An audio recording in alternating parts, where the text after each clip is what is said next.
প্রতিটি বছর একটি বন্ধ দরজা, প্রতিটি মাস অপেক্ষা, প্রতিটি দিন নিজের ঠিকানা হারানোর দুঃখ। আজ সেই দীর্ঘ অপেক্ষার পর কলকাতার মাটিতে দাঁড়িয়ে মনে হচ্ছে আমি শুধু একটি শহরে ফিরে আসিনি, আমার হারিয়ে যাওয়া জীবনের একটি অধ্যায়ের কাছে ফিরে এসেছি। আজ আপনারা আমাকে যে ভালোবাসা ও সম্মান দিয়েছেন তার জন্য আমি গভীরভাবে কৃতজ্ঞ। আমাকে কলকাতায় আমন্ত্রণ জানিয়েছেন সেকুলার মিশনের চেয়ারম্যান ওসমান গনি মল্লিক। প্রায় অসম্ভব বলে মনে হওয়া আমার ফেরার বন্ধ দরজায় তিনি প্রথম সাহস করে কড়া নেড়েছিলেন। তাকে আমার আন্তরিক কৃতজ্ঞতা। আমার মঞ্চে আসেন আমার দীর্ঘদিনের শুভাকাঙ্ক্ষী তথাগত রায়, শাশ্বতী ঘোষ, মোহিত রায় এবং আজকের অনুষ্ঠানের সঙ্গে যুক্ত সবাইকে আমি আন্তরিক কৃতজ্ঞতা জানাই। অবশ্যই মাননীয় মুখ্যমন্ত্রী প্রচণ্ড ব্যস্ত থাকা সত্ত্বেও আমাকে সম্বর্ধনা দিয়েছেন, তার এই উদারতার জন্য আমি কৃতজ্ঞ। এবং এ আসলে আমার জন্য অপ্রত্যাশিত ছিল। আমি বিস্মিত, মুগ্ধ, অভিভূত। আজ এই আনন্দের দিনে বাংলার দুই মনীষী শিবনারায়ণ রায় এবং অম্লান দত্তকে স্মরণ করছি। তারা আমাকে খুব স্নেহ করতেন, আমাকে পশ্চিমবঙ্গ ছাড়তে হয়েছিল বলে খুব ব্যথিত হয়েছিলেন। আজকের এই প্রত্যাবর্তন দেখলে নিশ্চয়ই খুব আনন্দিত হতেন। একজন লেখককে নিজের ভাষার শহরে আসতে পুলিশের পাহারার প্রয়োজন হওয়াটাই আমাদের সময়ের এক বেদনাদায়ক সত্য। লেখকের জীবন রক্ষা করা শুধু একজন মানুষকে রক্ষা করা নয়, তার কথা বলার অধিকার, ভিন্ন মত প্রকাশের অধিকার এবং কলমের স্বাধীনতাকেও রক্ষা করা। আমি এমন একটা দিনের স্বপ্ন দেখি যেদিন কোনো লেখককে তার লেখার জন্য পুলিশের পাহারায় চলতে হবে না, কোনো মুক্ত চিন্তককে সত্য উচ্চারণের অপরাধে দেশ ত্যাগ করতে হবে না। আমার নিরাপত্তার দায়িত্ব নেওয়ার জন্য মাননীয় মুখ্যমন্ত্রী ও পশ্চিমবঙ্গ সরকারের প্রতি আমি আন্তরিকভাবে আবারও কৃতজ্ঞ। কৃতজ্ঞতা আনুগত্যের চুক্তি নয়, কৃতজ্ঞতার বিনিময়ে আমি আমার স্বাধীন চিন্তাকে বন্ধক দিই না। আবার মতভিন্নতাও আমাকে অকৃতজ্ঞ করে না। কোনো ভালো কাজের স্বীকৃতি দিতে দলীয় আনুগত্যের প্রয়োজন নেই।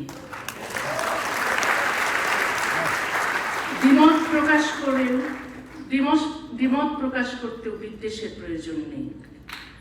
আমি কোনো রাজনৈতিক দলের হয়ে এখানে কথা বলতে আসিনি, কোনো দলকে পরাজিত করতেও আসিনি। আমি এসেছি নারীর সমান অধিকার, মানবাধিকার, ধর্মনিরপেক্ষতা, যুক্তিবাদ, মুক্ত চিন্তা এবং বাক স্বাধীনতার পক্ষে কথা বলতে। আজকের দিনটি সাক্ষ্য দিচ্ছে ভয় চিরস্থায়ী নয়, নিষেধাজ্ঞা চিরস্থায়ী নয়, বন্ধ দরজাও চিরকাল বন্ধ থাকে না। আজ 1 অগাস্ট।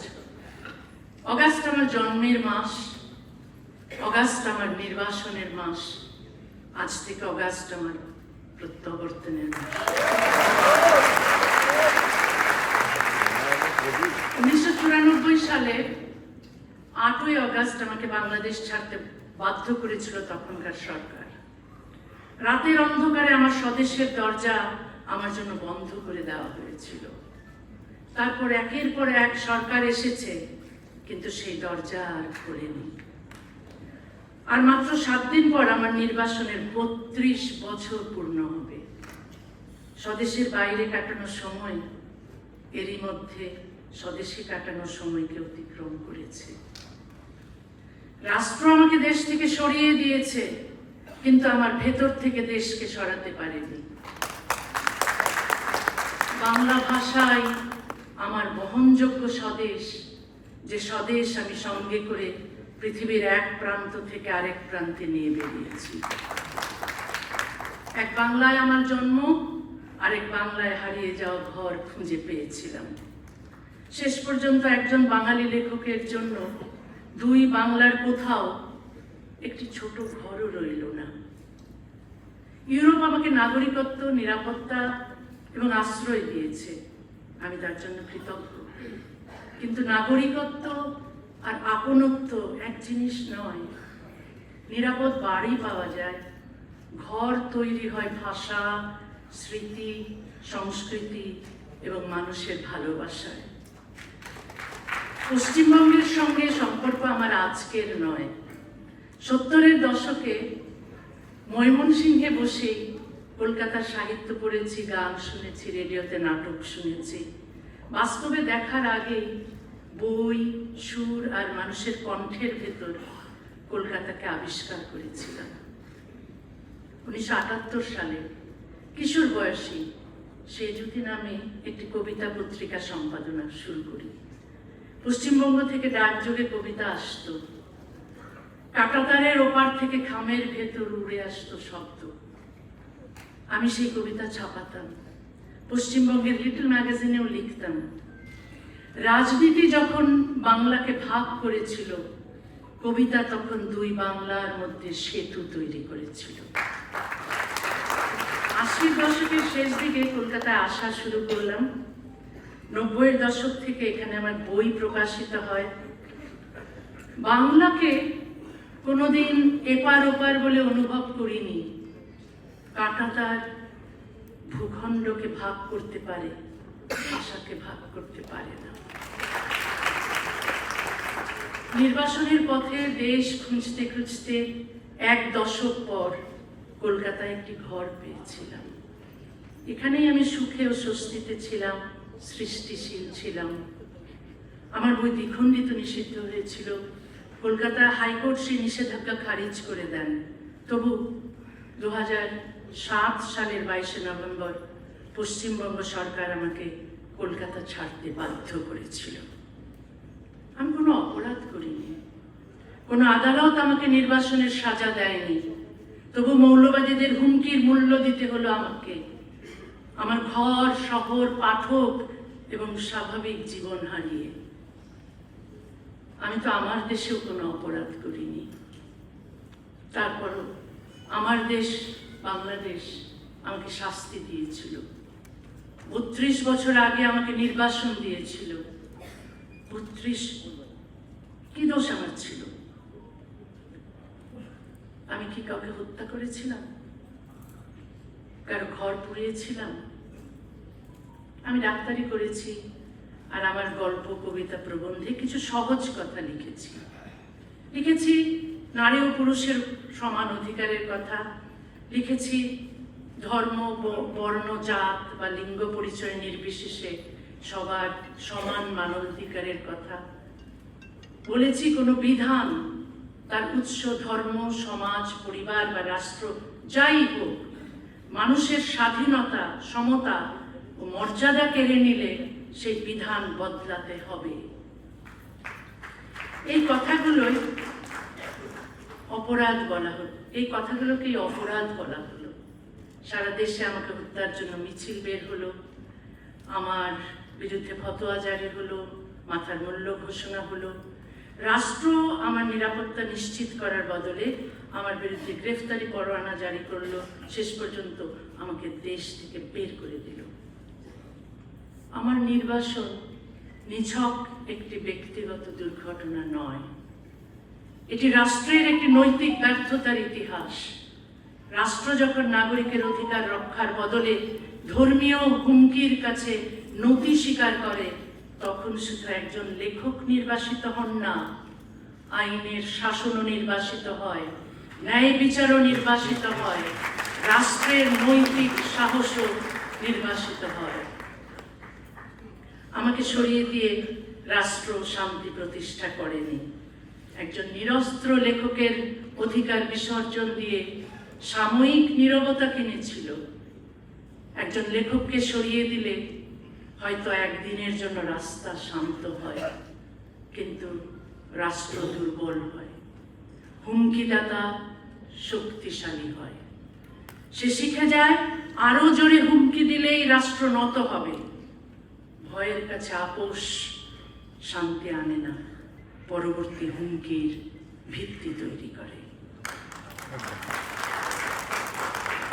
একটি সভ্য সমাজে একটি যুক্তির উত্তর আরেকটি যুক্তি, একটি বইয়ের উত্তর আরেকটি বই।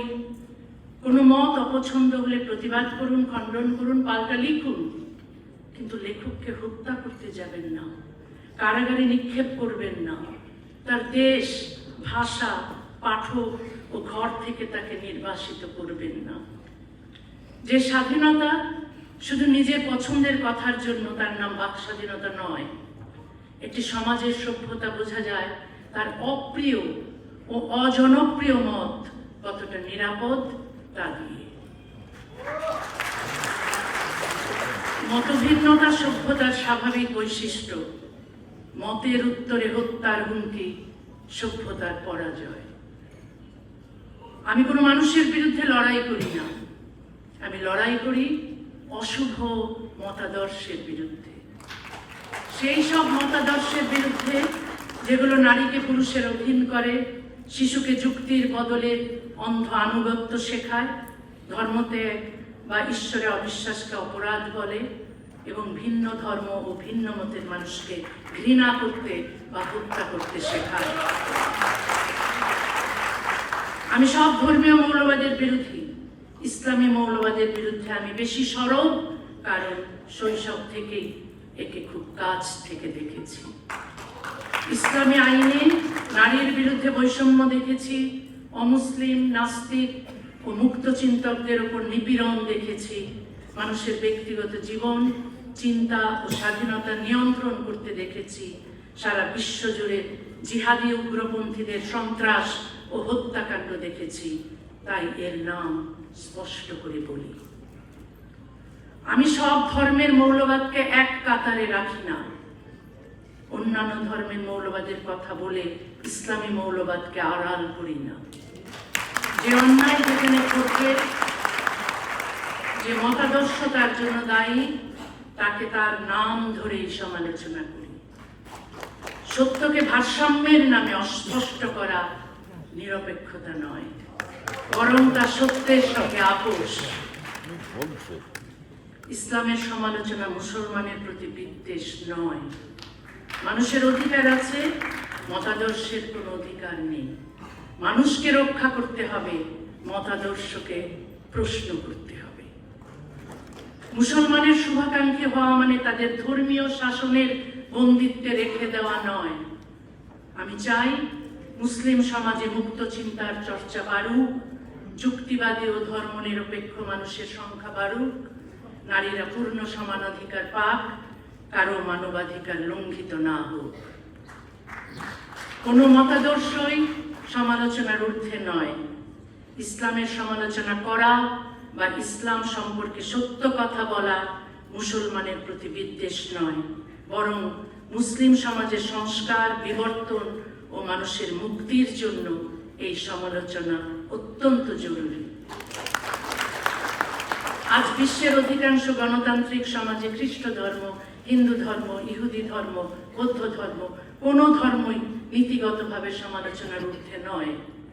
ধর্ম ও ধর্মীয় প্রতিষ্ঠানের সমালোচনা করেই এসব সমাজ বহু পুরনো বৈষম্য ও কুসংস্কার থেকে বেরিয়ে এসেছে। খ্রিস্টান বিশ্বে ইনকুইজিশন ছিল। ঈশ্বরের অস্তিত্বে সন্দেহ করলেই এককালে মানুষকে মেরে ফেলা হতো।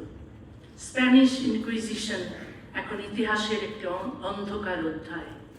কিন্তু মুসলিম বিশ্বের বহু দেশে ইসলামী ইনকুইজিশন চলছে। ধর্মীয় অনুভূতিতে আঘাত লাগার আইন, ফতোয়া, কারাবাস, গণপিটুনি, হত্যার হুমকি এবং নির্বাসন সব কিছুর উদ্দেশ্য এক: সংস্কারক বা সমালোচকের মুখ বন্ধ করো। এই কারণেই মুসলিম সমাজের মুক্ত চিন্তকদের কেউ খুন হয়েছেন, কেউ কারাগারে, কেউ নির্বাসনে। আমরা যারা জীবনের ঝুঁকি নিয়ে ভিন্ন মত প্রকাশ করছি, আমরা চাই মুসলিম সমাজও অন্ধ আনুগত্যের শৃঙ্খল ভেঙে যুক্তি, সমতা, মানবাধিকার ও আধুনিকতার পথে এগিয়ে যাক। আমরা সমালোচনা করি ধ্বংস করার জন্য নয়, করি পরিবর্তনের জন্য। যে বিধান নারীকে পুরুষের যৌন দাসী হিসেবে গণ্য করে, অমুসলিমকে ঘৃণা করে, ইসলামের সংস্কারক বা সমালোচককে হত্যা করে, সেই বিধানকে প্রশ্ন করতেই হবে। আরো বেদনাদায়ক হলো, মুসলিম সমাজকে অন্ধকারে রাখতে শুধু ইসলামী উগ্রপন্থীরাই সক্রিয় নন, তথাকথিত প্রগতিশীল ও বামপন্থীদের একটি অংশ এই অচলাবস্থাকে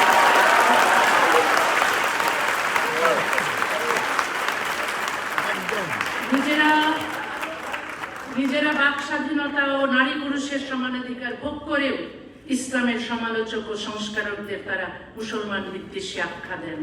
আমি অহরহ তাদের আক্রমণের শিকার হই। তাদের অভিযোগ, আমি কেন হিন্দু, বৌদ্ধ, খ্রিস্টান, মৌলবাদীদের বিরুদ্ধে একই রকম ভাবে যুদ্ধ করছি না। তারা কি একই যুক্তিতে রাজা রামমোহন রায়কেও এই বলে বাতিল করেন যে তিনি সতীদাহের বিরুদ্ধে লড়েছেন, কিন্তু পৃথিবীর সব ধর্মের সব কুসংস্কারের বিরুদ্ধে একই সঙ্গে লড়েননি? ঈশ্বরচন্দ্র বিদ্যাসাগরকে কি কেউ দোষ দিয়েছিলেন? তিনি হিন্দু বিধবার অধিকারের জন্য লড়লেন, অন্য সব ধর্মের সংস্কার করতে গেলেন না কেন?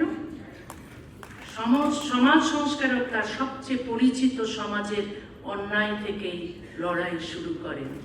আমার ক্ষেত্রে সেই নিয়মের ব্যতিক্রম হবে কেন? ইসলামী জিহাদি জঙ্গিরা সমালোচকের মুখ বন্ধ করতে ব্যবহার করে হুমকি ও হত্যা। মৌলবাদের কাছে নত রাষ্ট্র ব্যবহার করে আইন, কারাগার ও নির্বাসন। আর তথাকথিত প্রগতিশীলরা, তথাকথিত সেকুলার উদার বামপন্থীরা ব্যবহার করেন অপবাদ, উদ্দেশ্য নিয়ে সন্দেহ এবং সামাজিক বর্জন। পদ্ধতি আলাদা কিন্তু ফল একই।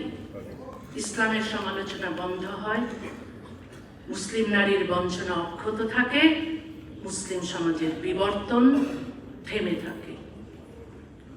যারা নিজেদের জন্য আধুনিকতা চান কিন্তু মুসলিম সমাজের জন্য চান মধ্যযুগীয় বিধান, তারা মুসলমানের সবচেয়ে বড় শত্রু। যারা নিজেদের মেয়ের স্বাধীনতাকে অধিকার বলেন কিন্তু মুসলিম মেয়ের পরাধীনতাকে সংস্কৃতি বলেন, তারা মোটেও প্রগতিশীল নন।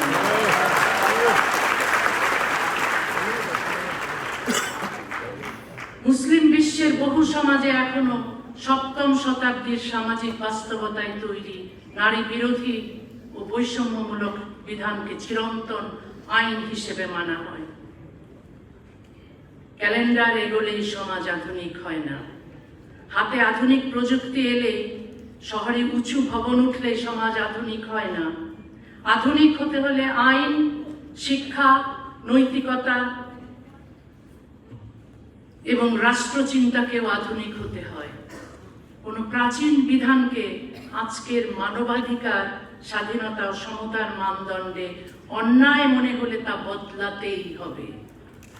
আমি মানুষের ধর্ম মানার, ধর্ম গ্রহণ করার, ধর্ম প্রচার করার অধিকার মানি। একই সঙ্গে ধর্ম না মানার, ধর্ম ত্যাগ করার এবং ধর্মের সমালোচনা করার অধিকারও মানি। বিশ্বাসের স্বাধীনতা বিশ্বাসকে সমালোচনার ঊর্ধ্বে তোলে না। বিশ্বাসের স্বাধীনতা থাকলে অবিশ্বাসের স্বাধীনতাও থাকতে হবে। সত্যিকারের ধর্মনিরপেক্ষতা শুধু সব ধর্মের উৎসবে যোগ দেওয়া নয়। ধর্মনিরপেক্ষতা হলো রাষ্ট্র, আইন, রাজনীতি ও শিক্ষা ব্যবস্থা থেকে ধর্মীয় কর্তৃত্বকে পৃথক রাখা। রাষ্ট্রের কাজ কোনো ধর্মকে রক্ষা করা নয়, রাষ্ট্রের কাজ বিশ্বাসী ও অবিশ্বাসী সব নাগরিকের সমান অধিকার রক্ষা করা। রাষ্ট্রের কোনো ধর্ম থাকবে না, রাষ্ট্রের থাকবে ন্যায়। আইনের কোনো ধর্ম থাকবে না, আইনের থাকবে সমতা। একজন নারীর অধিকার তার জন্ম বা ধর্মীয় পরিচয়ের উপর নির্ভর করতে পারে না। তার শরীর তার নিজে, জীবন তার নিজের, সিদ্ধান্তও তার নিজের। কোনো ধর্মীয় আইন নারীকে পুরুষের সমান অধিকার না দিলে সেই আইন বাতিল করতে হবে।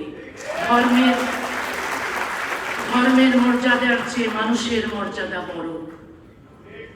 একই দেশের নাগরিকের অধিকার ধর্মভেদে আলাদা হতে পারে না। ভারত ও বাংলাদেশ দুই দেশেই ধর্মীয় পরিচয়ের ঊর্ধ্বে অভিন্ন দেওয়ানি বিধি দরকার, তবে তা সংখ্যাগুরু ধর্মের বিধান নয়। সংবিধান, মানবাধিকার এবং নারী পুরুষের পূর্ণ সমতার ভিত্তিতে রচিত হবে নাগরিক আইন। 40 বছরেরও বেশি সময় ধরে আমি মানবিকতা, ধর্মনিরপেক্ষতা, বিজ্ঞান মনস্কতা, বাক স্বাধীনতা এবং নারী পুরুষের সমান অধিকারের কথা বলে আসছি। বিপদ এসেছে, নির্বাসন এসেছে, একাকিত্ব এসেছে, কিন্তু আমার বিশ্বাস বদলায়নি। বাংলাদেশে আজ মৌলবাদ ও সাম্প্রদায়িকতার বিস্তার ভয়াবহ। রাজীব হায়দার, অভিজিৎ ঘোষ, ওয়াশিকুর রহমান বাবু, ওয়াশিকুর রহমান বাবু, অনন্ত বিজয় দাস,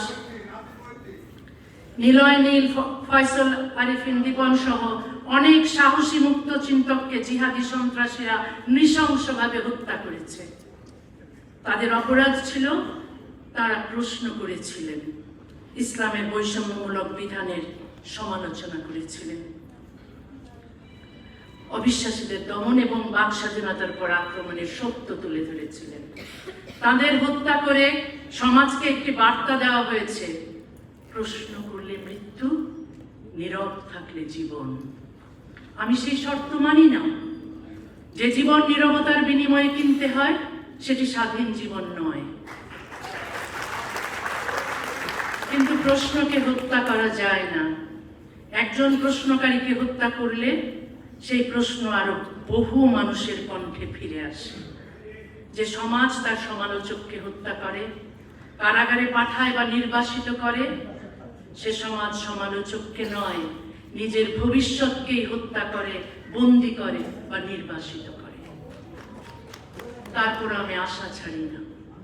আমি বিশ্বাস করি একদিন বাংলাদেশেও রাষ্ট্র ও ধর্ম পৃথক হবে, নারী পূর্ণ সমান অধিকার পাবে, ধর্মীয় সংখ্যালঘুরা নিরাপদে বাস করবে, নাস্তিক ও মুক্ত চিন্তকরা নিরাপত্তা রক্ষী ছাড়াই রাস্তায় হাঁটতে পারবে। আশা কোনো অন্ধ আশাবাদ নয়, আশা কোনো অন্ধ আশাবাদ নয়, অন্ধকারের অস্তিত্ব জেনেও আলো তৈরি করার জেদ। আমি এমন এক উপমহাদেশের স্বপ্ন দেখি যেখানে ধর্মান্ধতার বদলে থাকবে বিজ্ঞান মনস্কতা, অজ্ঞতার বদলে শিক্ষা, বর্বরতার বদলে মানবিকতা এবং পশ্চাৎপদতার বদলে আধুনিকতা। মৌলবাদ অজ্ঞতা, বিদ্বেষ ও হিংসাকে নিয়ে দাবানলের মতো ছড়ায়, আর দাবানল কাটা তার মানে না। 1947 সালে ধর্মের ভিত্তিতে দেশভাগ এই উপমহাদেশে ভয়াবহ বিপর্যয় ঘটিয়েছিল। ধর্মের নামে আর কোনো দেশভাগ নয়, আর কোনো রক্তপাত নয়, আর কোনো নির্বাসন নয়। শান্তি প্রতিষ্ঠিত হোক সততা, সমতা, সহিষ্ণুতা, মানবিকতা, উদারতা এবং পারস্পরিক শ্রদ্ধার ভিত্তিতে। এই স্বপ্ন নিয়ে আজ আমি আবার কলকাতার সামনে দাঁড়িয়েছি। কলকাতা, এত বছর আমি তোমাকে প্রশ্ন করেছি, আমি তোমার কি ক্ষতি করেছিলাম, কেন আমাকে চলে যেতে হয়েছিল? আজ তোমার কাছে কোনো উত্তর চাইতে আসিনি, আজ শুধু বলতে এসেছি আমি ফিরে এসেছি।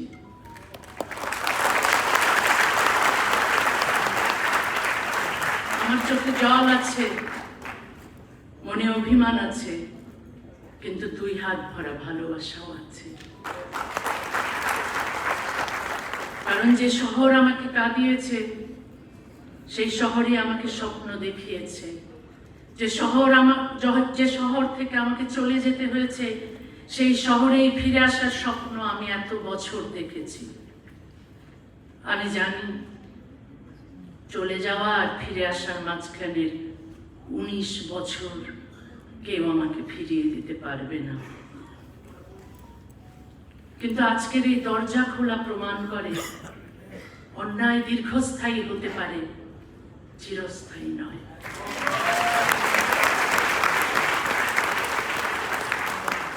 আমার কলকাতায় ফেরা শুধু আমার ব্যক্তিগত আনন্দ নয়, এটি নির্বাসন ও নিষেধাজ্ঞার বিরুদ্ধে বাক স্বাধীনতা, মুক্ত চিন্তা এবং মানুষের ভালোবাসার একটি জয়।